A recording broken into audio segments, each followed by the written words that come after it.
অবশেষে তটিনীর প্রতি বিশ্বাস রাখল পরশুরাম। পরশুরামের যুক্তি বুদ্ধি দিয়ে সে বুঝে গেল তটিনী নয়, বরং আড়াল থেকে অন্য কেউ চেম্বার চালিয়েছিল। পরশুরাম যখন সৌরভকে টার্গেট করল তখনই সেখানে উপস্থিত ছিল বলরাম মায়া। বলরাম পরশুরামের দিকে তাকাতেই পরশুরাম নিজেকে আড়ালে লুকিয়ে নেয়। তবে বলরামকে বলতে শোনা যায়, ভগবান সবসময় অবতার হয়েই যে পৃথিবীতে এসেছে বিষয়টি এমন নয়, কখনো কখনো ভগবানেরা কমন ম্যানের রূপ নিয়েও আসে। তবে কি বলরাম পরশুরামকে দেখে ফেলল? বন্ধুরা, পরশুরাম ধারাবাহিকের আজকের পর্বে দেখানো হয়েছে পরশুরাম হসপিটালের বেডে শুয়ে আছে। হঠাৎই সেদিনের সেই ঘটনার কথা মনে পড়ে যায় কী করে শত্রুপক্ষ তাকে ফাঁদে ফেলেছিল, কী করে বিজিত লাহিড়ী তাকে জলে ফেলেছিল। সেই সব দৃশ্য মনে পড়তেই পরশুরাম উঠে দাঁড়ায়। পরশুরাম তার পরবর্তী শিকারকে ধরতে উঠতে চায়। তখনই শীতল ছুটে এসে পরশুরামকে ধরে ফেলে। শীতল পরশুরামকে বলে, কি করছোটা কি তুমি? তোমার শরীরের অবস্থা ভালো নেই, তুমি ভীষণ অসুস্থ, ডক্টর তোমাকে বেড রেস্টে থাকতে বলেছেন। প্লিজ আমার কথা শোনো, এভাবে নিজের জীবন নিয়ে খেলা করো না। পরশুরাম বলে, তুমি এখানে? শীতল বলে, আমি তো এখানে আছি তোমার সাথে, আমি তো তোমাকে বাঁচিয়েছি শিবপ্রসাদ, আমি তো তোমাকে হসপিটালে ভর্তি করিয়েছি। পরশুরাম বলে, আমাকে যেতে দাও, আমার পরবর্তী শিকারকে ধরতে আমাকে যেতেই হবে। শীতল তখন পরশুরামকে বলে, পরবর্তী শিকার? তোমার প্রথম আর প্রধান শিকার তো তটিনী গাঙ্গুলি হওয়া উচিত, কারণ ওই তটিনী গাঙ্গুলিই তোমার দিকে চেম্বার চালিয়েছিল। পরশুরাম শীতলকে বলে, না, এটা হতে পারে না, আমি বিশ্বাস করি না। শীতল বলে, তুমি তো নিজের চোখেই দেখেছ, ওখানে যারা উপস্থিত ছিল সবাই দেখেছে। পরশুরাম বলে, তবুও অঙ্ক কিছুতেই মিলছে না। শীতল বলে, অঙ্ক? কিসের অঙ্ক? পরশুরাম বলে, আমি যখন পিছনে ফিরে তাকালাম দেখলাম তটিনী আমার ঠিক পিছনেই দাঁড়িয়ে আছে, আর আমার থেকে খুবই কাছে। এর থেকেই বোঝা যায় তটিনী চেম্বার চালায়নি। যদি তটিনী চেম্বার চালাতো তো চেম্বার এফোর অফোর হয়ে যেত, আমি কিছুতেই প্রাণে বাঁচতে পারতাম না। তাই যে চেম্বার চালিয়েছে সে আড়াল থেকে চালিয়েছে, আর কিছুটা দূর থেকে চালিয়েছে, সেজন্যই এখনও আমি প্রাণে বেঁচে আছি। শীতল বলে, কিন্তু উপস্থিত সবাই সেখানে তটিনীকেই চেম্বার চালাতে দেখেছে।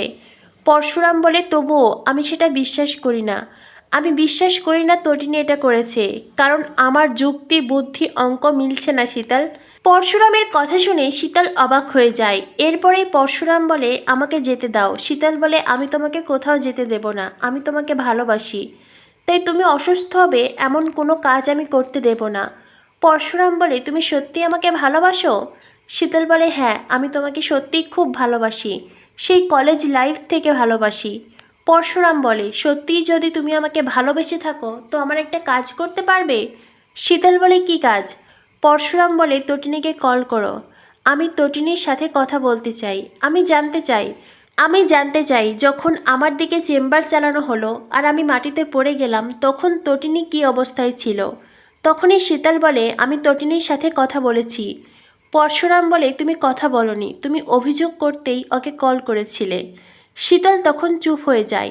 পরশুরাম বলে, আমি বুঝতে পারছি শত্রুপক্ষ গভীর চাল চেলেছে, গভীর ষড়যন্ত্রে আমি আর তটিনী ফেঁসে গেছি। তবে সেদিন তটিনীর সাথে কি ঘটেছিল সেটা আমাকে জানতেই হবে। অন্যদিকে দেখানো হয় তটিনী পরশুরামের বস আর সৌরভকে বলে, সেদিন আমার মাথাতেও আঘাত করা হয়েছিল, আমি মাটিতে পড়ে গিয়েছিলাম, তার মানে নিশ্চয়ই আমার পিছনেও কেউ দাঁড়িয়েছিল আর সেই চেম্বার চালিয়েছে। তটিনী তার যুক্তি বুদ্ধি দিয়ে পরশুরামের বসকে বোঝাতে চেষ্টা করে, কিন্তু কথায় আছে, বুঝেও যে না বোঝে তাকে কে বোঝায় এমন সাধ্যি আর কারই বা আছে। তটিনীও ঠিক সেভাবে ক্লান্ত হয়ে যায়। পরশুরামের বস বলে, আপনি বরং সত্যিটা স্বীকার করুন, নইলে আর অন্য কোনো পথ নেই। আর হ্যাঁ, একটা কথা মনে রাখবেন, আমি আপনাকে জেরা করছি, আপনি আমাকে নন। তখনই নন্দিনী বলে, আপনিই বা কোন অধিকারে এতটা জেরা করছেন? এখন তো এই কেস কোর্টে উঠেছে, আপনার তো এত জেরা করার কোনো প্রশ্ন নেই। আর তাছাড়াও কেসটাকে এইভাবে গোলমেলে করে দেবেন না, একটা কথা ভুলে যাবেন না, কোর্টে উপস্থিত থাকবে নন্দিনী মুখার্জি, যে কখনো হারতে শেখেনি। কথাটা শুনে সৌরভ বলে, বাবা, বোনের প্রতি দেখছি খুব দরদ। তখনই নন্দিনী বলে, বোনের প্রতি নয়, ক্লায়েন্টের প্রতি। আমি মোটা অঙ্কের টাকা নিয়েছি, আর এই কেস আমি জিতবই। অন্যদিকে দেখানো হয় পরশুরাম শীতলকে বলে, আমাকে উঠতে হবে, 3 নাম্বার স্বীকার করতেই হবে। এরপর দেখানো হয় পরশুরাম সঙ্গের দল নিয়ে তার 3 নাম্বার শিকারের কাছে চলে আসে, যে কিনা বন্ধুদের সাথে আড্ডা দিচ্ছিল। সঙ্গের দল সাহায্য চাওয়ার নামে তাকে বাইরে ডেকে আনে। তারপরে পরশুরাম সেই লোকটির সামনে দাঁড়ায়। পরশুরামকে দেখে তার চোখ বড় বড় হয়ে যায়, আতকে উঠে বলে, এ কি, তুই এখনো বেঁচে আছিস? পরশুরাম বলে, এত সহজে আমাকে শেষ করা যায় না যে। লোকটি তখন পরশুরামকে ধাক্কা দিয়ে ওখান থেকে পালিয়ে যেতে চায়। তখনই সঙ্গের দল চারদিক থেকে সেই লোকটিকে ধরে ফেলে, আর পরশুরাম তার পেটে চেম্বার তাক করে। পরশুরাম বলে, বল, সেদিন আমাকে কে জলে ফেলেছিল? তখনই সেই লোকটি বলে, বিজন লাল। এরপরেই লোকটিকে পরশুরাম বলে, আর আমার দিকে কে চেম্বার চালিয়েছিল? লোকটি বলে, তটিনী গাঙ্গুলি। যে কথাটা পরশুরাম বিশ্বাস করে না, বরং সেই লোকটার দিকে চেম্বার চালিয়ে তাকে শেষ করে দেয়। এরপরেই শীতলকে নিয়ে গাড়ি করে ওখান থেকে বেরিয়ে পড়ে। আর তখনই আমরা দেখতে পাই পরশুরাম সেই গুন্ডাটার কথা রেকর্ড করেছে। বিজন লালি যে তাকে জলে ফেলেছিল সেই প্রমাণ এখন পরশুরামের হাতে। অন্যদিকে পিকো মুখার্জি বাড়িতে এক্কা দোক্কা খেলছিল। তখনই ঘরের মেঝেতে একটা কানের দুল পড়ে থাকতে দেখে, যেটা কিনা সোনার ছিল। পিকো হাতে তুলে জিনিসটা দেখতে থাকে। তখনই সেখানে প্রার্থনা আসে। পিকোর হাত থেকে সেই স্বর্ণের কানের দুল কেড়ে নেয়, আর পিকোকে চোর অপবাদ দেয়, উল্টোপাল্টাভাবে তাকে বকতে থাকে। তখনই সেখানে প্রার্থনার মা চলে আসে তটিনীর মা। শুরু হয় প্রার্থনার নাটক, ড্রামা, যে কিনা খুব বাজে ভাষায় পিকোকে অ্যাট্রাক্ট করে।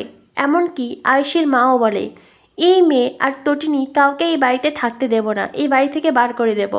সেখানে আসে তটিনী নন্দিনী। তটিনী এসে তার ছোট কাকির কথার প্রতিবাদ করে। যদিও তটিনী 1 হাত গলা লম্বা করলে তার ছোট কাকি আরও 10 হাত গলা লম্বা করে উল্টো তটিনীকেই কথা শোনাতে থাকে, তাকে অপমান করে, বাড়ি থেকে বেরিয়ে যেতে বলে। তটিনী যতই প্রতিবাদ করে তাতে কোনোই লাভ হয় না। তখনই সেখানে হাজির হয় জিৎ মুখার্জি, যে নিজেও তটিনীকে বলে এই বাড়ি থেকে চলে যেতে। এই কথাটা শুনে তটিনী খুব কষ্ট পায়। আগামী পর্বে দেখানো হবে এইবার পরশুরামের নেক্সট টার্গেট সৌরভ। পরশুরামকে বলতে শোনা যায়, সৌরভ, এবার তোর মৃত্যুর সময় ঘনিয়ে এসেছে, এবার তোকে মরতে হবে। তখনই সেখানে বলরাম মায়াকেও দেখা যায়।